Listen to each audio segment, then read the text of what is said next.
So I guess like a common argument against the view that Augustine is consistent with at least the Eastern Church Fathers would be the fact that he concluded that because of original sin, infants were who were not baptized necessarily were damned. So how would you respond to that objection?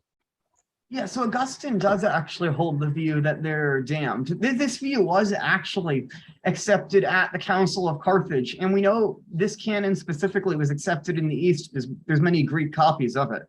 And if I remember correctly, the Greek version of the canon is actually more strict, holding that they actually are punished for their sin. But this isn't actually what the Latin tradition comes to accept. Very quickly, the Latin tradition comes to accept that infants are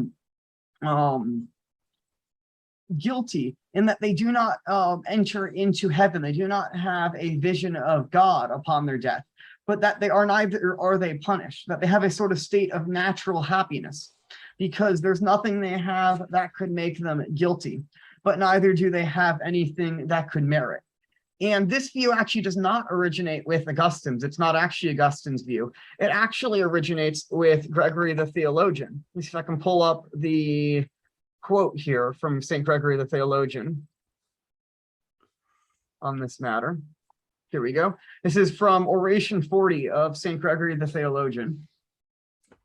It says, and also so in those who fail to receive the gift of baptism, perhaps on account of infancy, or perhaps some perfectly involuntary circumstances which they are prevented from receiving it, even if they wish, will neither be glorified nor punished by the righteous judge, as unsealed by baptism and yet not wicked, but persons who have suffered rather than done wrong. For not everyone who is bad enough to be punished is good enough to be honored, just as not everyone who is not good enough to be honored is bad enough to be punished. And so we see here, this is actually originally a idea that originates in St. Gregory the Theologian. Is usually considered one of the greatest of the Eastern Fathers.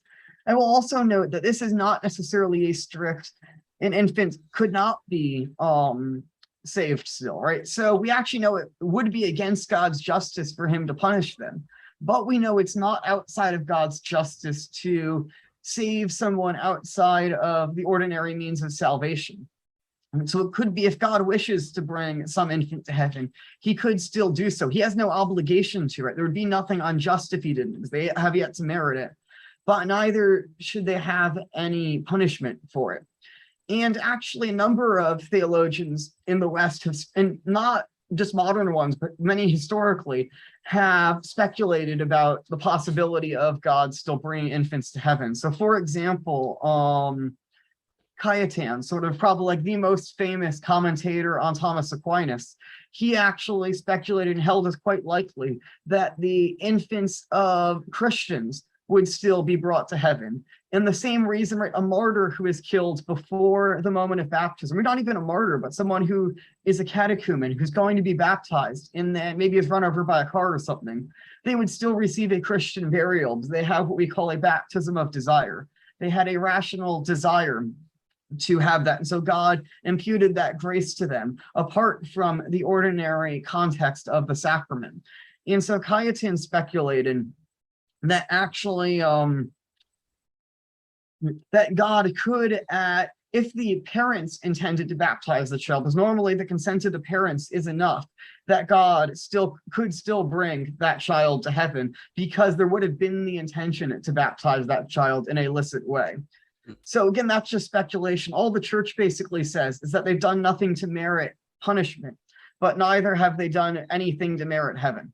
And so God doesn't punish them. We know that for certain, that God's not going to punish them, but we don't know whether or not they might receive some additional reward that they do not merit that God would freely give to them.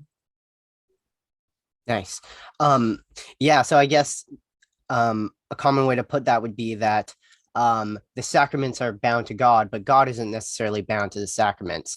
Yeah. And yeah, I was going to mention on that, that's very true. I think that's sometimes abused a little bit, where then we sort of act like, oh, God is bound to not act by the sacraments if someone couldn't access the sacraments. So God is still not bound to save that person, even if they had no access to the sacraments. Because, right, this is again a Pelagian tendency that we think someone who was simply hadn't heard of the gospel or something like that, we would immediately think, oh, well, God should save them because they didn't really know anything. Well, no, they don't merit anything just simply by being human. This is a very Pelagian tendency in the modern world and modern Christianity.